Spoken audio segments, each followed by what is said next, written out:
Kerbey Lane gets busy, and like it gets really busy, and sometimes you're very in the thick of it. And if you don't have good relationships and good communication, it is going to be really tough to be successful at your job.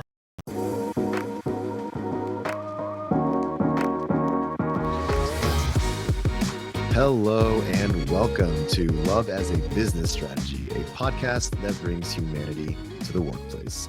We're here to talk about business, but we want to tackle topics that most business leaders shy away from.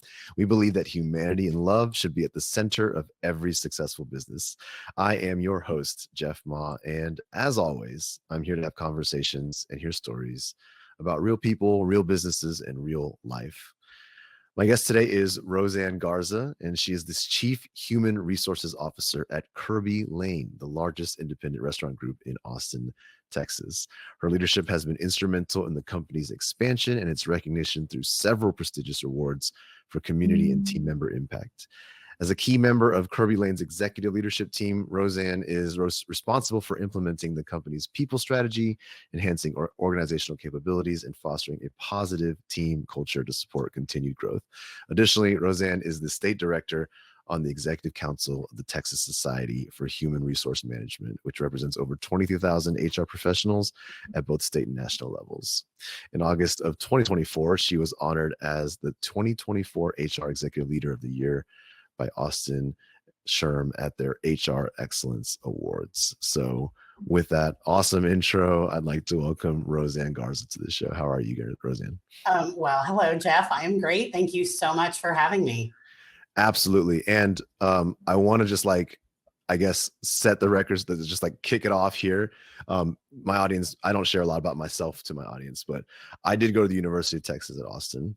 And for the audience that may not know about Kerbey Lane, anyone who's lived in Austin, especially gone to school at UT, knows of Kerbey Lane. It is an institution. It is a shrine. It is as old as storied as the university itself.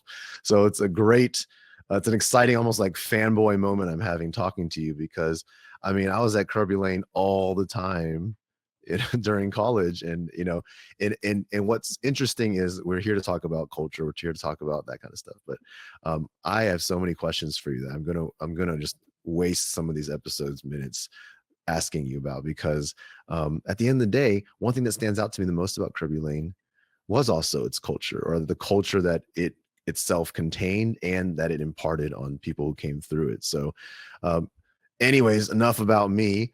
How are you, Roseanne? Well, I'm great. How could I not be great after such a wonderful and amazing intro and, a welcome. So thank you very much for all that. I'm great. I'm excited to speak with you today and kind of share more about us and our philosophy and kind of what makes my job so easy and so wonderful and great. Love it. Love it. Before we kick into Kerbey Lane mode, let's stay with Roseanne for a second. What is your passion, your personal passion? And also, if you don't mind, how did you find that passion? So for me, it really starts at a very early age. I'm the youngest of 4 children, and my oldest sister is special needs. She has Down syndrome. So I really, really grew up in a home that we focused on each other. We focused on helping.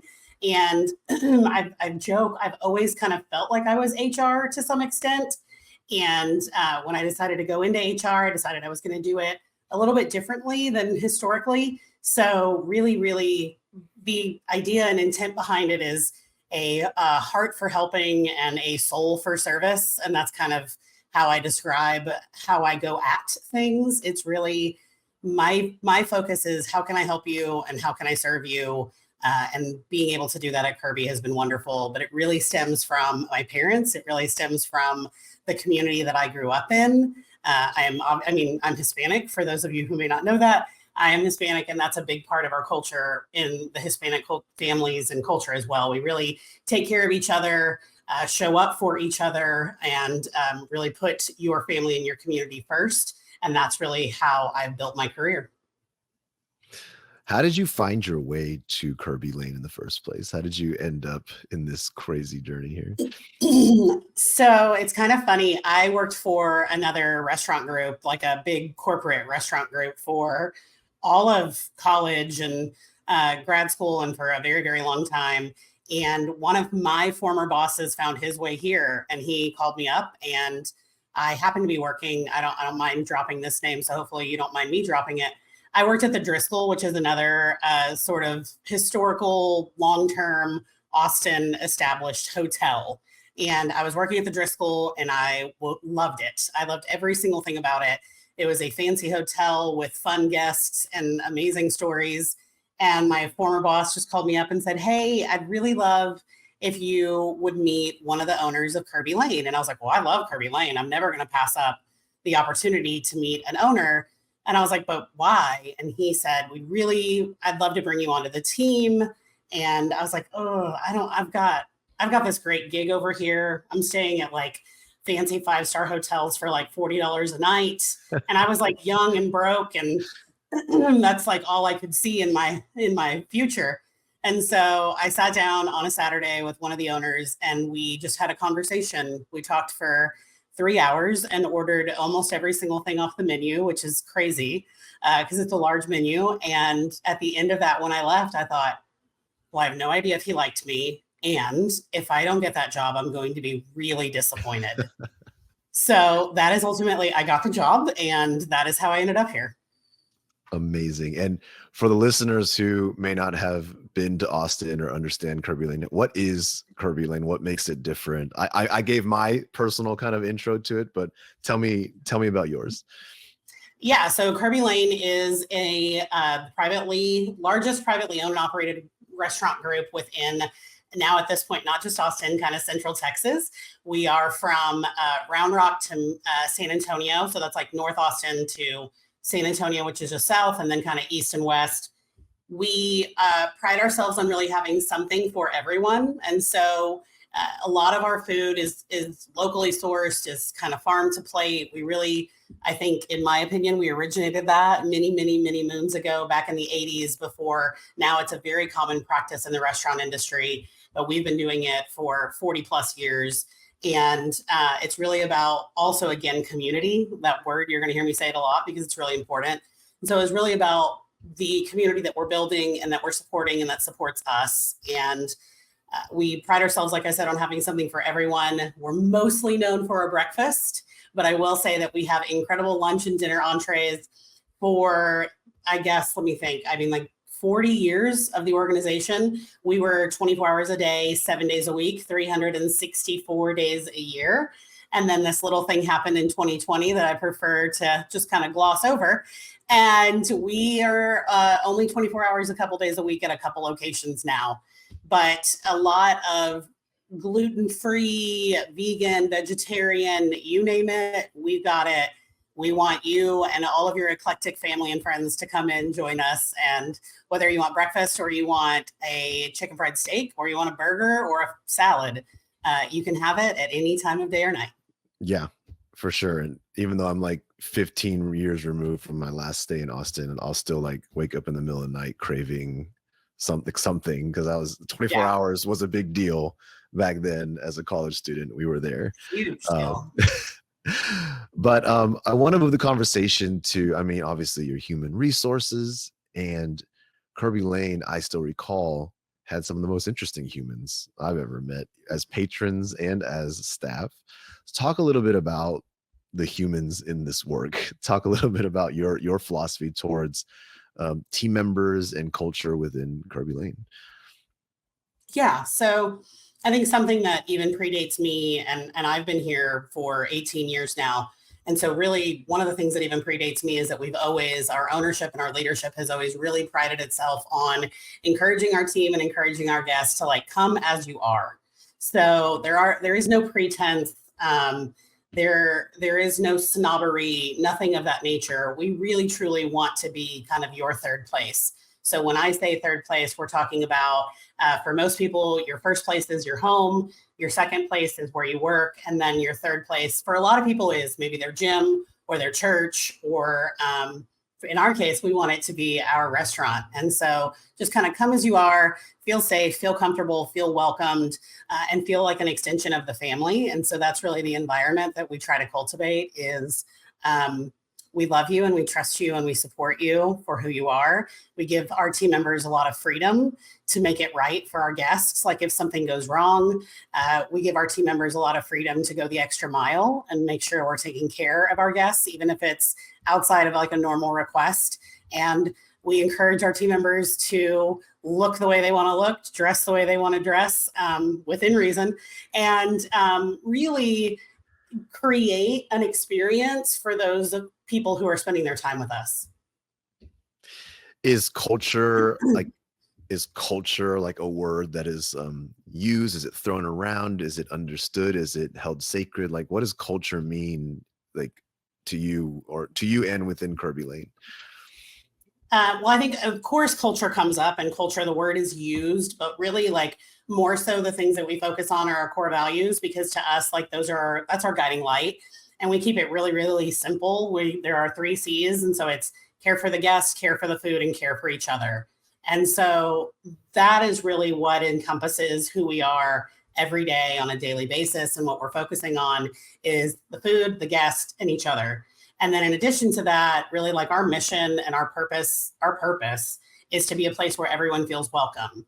And so over, time, everyone feeling welcome, that definition changes, right? A lot. And so it's really important that we make sure that we are having the tough conversations and that we're listening more than we're talking, and that we're kind of modifying who and what we are and, when needed. But where I come in is really care for each other, right? Like I waited tables all through college. And obviously I was a server, I was a bartender for many, many years, ages ago now.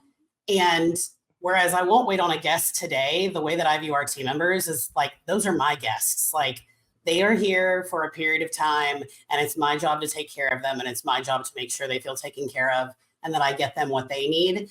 And we find more and more and more as like generations are coming into the workforce, it's not cookie cutter, right? So I think at the beginning of my career in HR, it was very, very black and white, not a lot of gray. And that's one of the things for my profession that I'm most proud of as a profession, is that we've really kind of come a long way.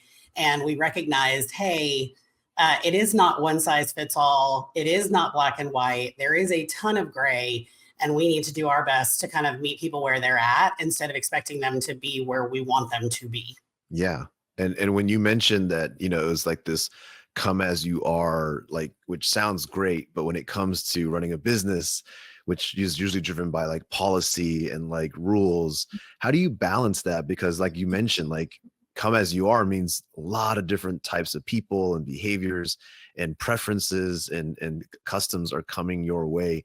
How do you make sure like the individuals that are so different from each other are still, I guess, taken care of or equitable, all those things? Yeah. We spend a lot of time, beginning even with the interview process, through training, and then through kind of ongoing classrooms, talking about kind of mutual respect, talking about civility, talking about giving each other grace.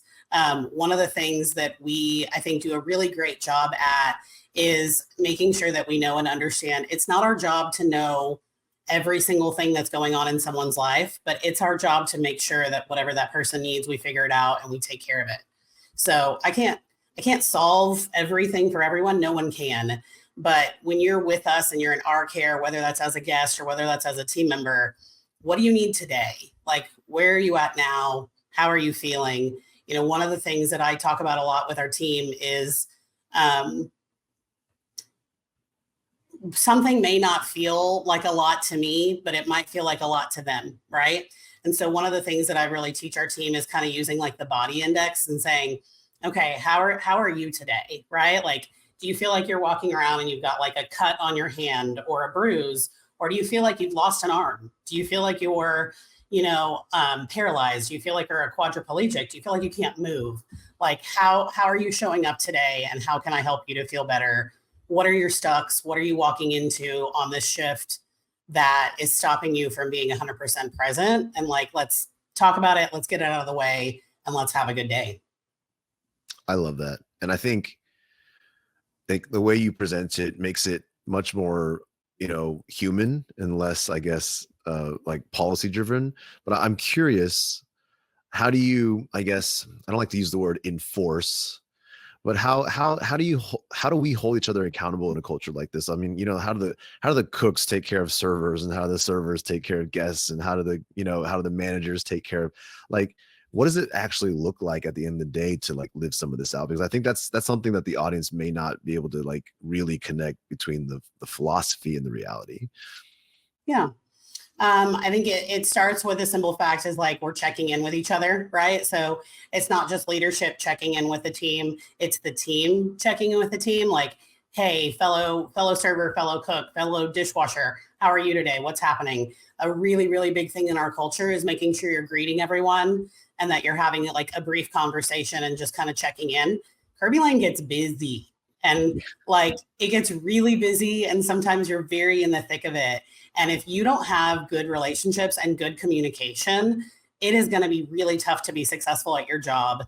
And that is one of the things that we really try to hone in on is we are in the business of people. No matter what, every single one of us is in the business of people. And so it's really about having good relationships and good lines of communication. And the ways that you start to build that are through like common courtesy, consideration, hello, looking at each other in the eyes. I mean, I worked in environments where I came in and like there was literally like a brick wall between front of house and back of house. Front of house would be servers, back of house would be cooks. That is not helping anyone. You've got to break down those walls. And so another thing we do are these things called code greens. And a code green is where you can literally write a note to someone else that you work with. And it's really just like, hey, Jeff, thank you so much for picking up my shift the other day. Hey, Jeff, thank you so much when I messed up on that, ticket and you got it out quickly. So code greens, like that's part of our culture, something we really push. And then really just, taking care of each other, right? Like, are you living the core values? Are you showing up and putting someone else first and making sure that others are putting you first? That way, no one ever feels left behind. Are there any specific like tangible ways with care kind of being at the center? Um, I'm curious because a lot of times, especially in really busy environments, it's easy to feel like disconnected from, let's just say, the higher ups or the powers that be. And you sitting as like chief human resource, you're kind of overseeing many things. How do you make sure like your care, I guess, reaches kind of the last, last seat, last row kind of person, the individual contributor, the waiter, the dishwasher at the end? Yeah, there's a few different ways that I do that. One of those is physically being present, like sitting in this, office in this chair. Like this is a piece of the job. It is not the whole job. So physically getting out there, seeing the team, spending time with them, being in the locations. So there's a couple different ways I do that. Sometimes it's really just being a guest and sitting and eating or spending some time there. Sometimes it's working remotely in one of those locations, like on my computer, hanging out. But the way that I do it in a more kind of defined way is I do a thing called like HR office hours.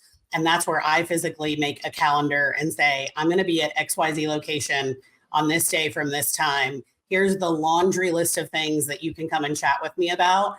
And some of them are work related and some of them are things that I just simply love as a human. So some of them are like, hey, you can talk to me about your payroll. You can also talk to me about the Texas Longhorns, right? I'm a person, you're a person, right? So you can talk to me about, my your benefits and like your insurance, or you can also talk to me about, the latest episode of Survivor. So really just making sure that they have a human face. I think that was always one of the really biggest disconnects that I felt like I had when I was a team member before I was in HR was I didn't see HR unless it was open enrollment. And I think it's really hard to have a relationship with your team. And I think it's really hard to be able to know what they need if you're not talking to them and if you're not kind of making sure they've got open lines of communication without 20 different people in between playing a game of telephone with what they might be needing. We're going to spend the rest of the episode talking about the Texas Longhorns now. So what's funny is when this episode gets aired, by my estimation, if you're listening to this now, the season is likely much further along. We're recording this right after a tough loss that the Longhorns just suffered. But who knows how the season ends? So predictions, Roseanne, for the rest of the Longhorn season, so that when this comes out, we could check if you're right. All right. Well, my prediction is hopefully that this conversation is the last time that we've had a tough loss, and it's the last time that we've had a loss. And in a perfect world, depending on how and when this airs, we are either kind of in the playoffs for college football, or we're in the bowl season, and we're going for the big game. I love it. I'm with you. I was expecting, that was like a softball question, because I expected you to completely say that. Anyways, I want to take a little bit of time and talk about, there was an article written by Sherm, and that I think it's related to, kind of highlighted you, spotlighted you. Also, of course, as I mentioned in your intro, you're the 2024 HR Executive Leader of the Year. So congratulations. But one thing I want to talk about, one of the sections was really about, they labeled it empathetic leadership. And I wanted your take on, what does that mean to be an empathetic leader, and what does it take to truly live that out? So I think first and foremost, a little bit about that article. It's an amazing article, and I was very flattered to have had it written. You don't know what they're going to write about you. They literally just sort of interview you for an hour, and then they talk to a current person that you work with and a former person that you work with. And so again, I had no idea what these other people said. So for me, it was really incredible to kind of see it come together, and for all of us to have those same things, thoughts, kind of, trends expose themselves. For me, empathetic leadership, again, it goes back to what is it that they need, and really sort of anticipating. I do a lot of my job like I did waiting tables. I pay attention. I stay quiet. I keep my mouth closed and my ears open, right? Like when I need to. And I try to anticipate what they need. And then I ask questions, and then I make that happen for them. So I also think that so many people are afraid to show their heart or their soft side at work. And I think that that's really a disservice, especially in today's world. I think that so many people are looking for something bigger than them and greater than them. And they're looking to connect with an employer, or looking to connect with their fellow team members on a different level. And we've really tried, not me, but the business world has really made work kind of very sterile. It's really tried to take all of the heart, all the soul, all the personality out of it. It's here's your job description, do this, only do this. When you don't do this, we're going to talk about it, and we're going to talk about it at length to the point where you're exhausted. I don't want to do that. You're a grown up, and we've hired you because you have the ability to do this job. And we're going to have some times where we coach, but in reality, it's about trust. And when you treat someone like you don't trust them, they feel that. They know that. They behave in that way. It makes a person feel smaller. And really what we're trying to do is we're trying to make people feel bigger and better. And so it's about lifting people up. I go, and our leadership team goes, and everything is if you win, I win. That's how we win. You're winning means that we win. So I think that I really just kind of am not afraid to show who I am as a human and be vulnerable. I come from the school of Brene Brown, right? Don't we all? Don't we all? I mean, it's strong back, soft front, wild heart. I think about those things all the time, leading with integrity, but also not being afraid to be vulnerable and say, I'm having a tough day, or to listen to someone else who is, and not make it have to be this very, scolding sort of conversation.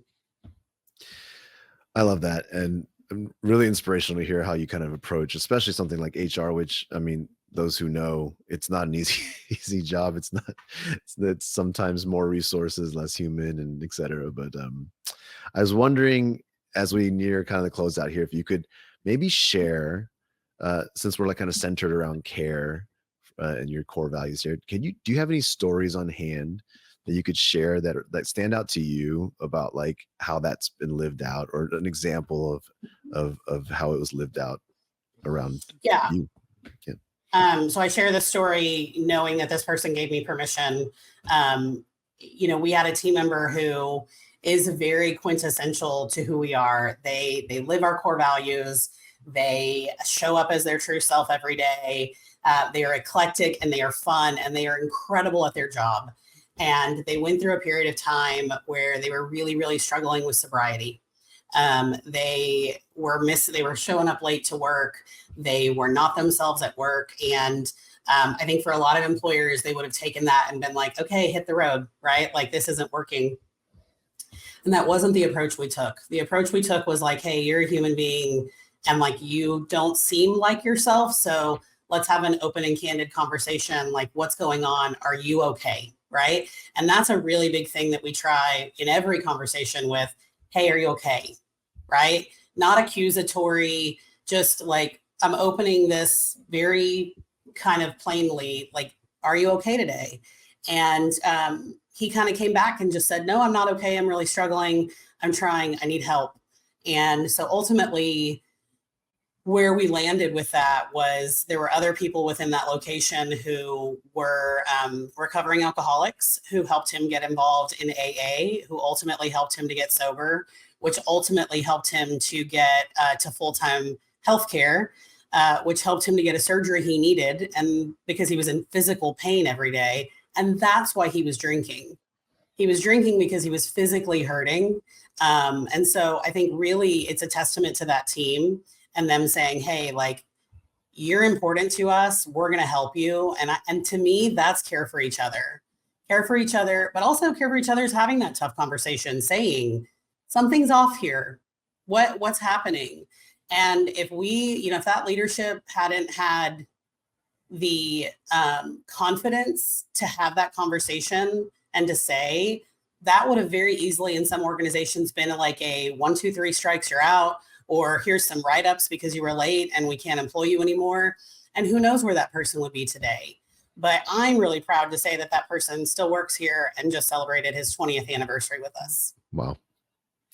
Roseanne, thank you so much for that story and for everything you shared today. I really appreciate it. And I'm really like, anytime I can hear, obviously you have your own style, your own approach, but it's so aligned with everything I believe in and love as a business strategy.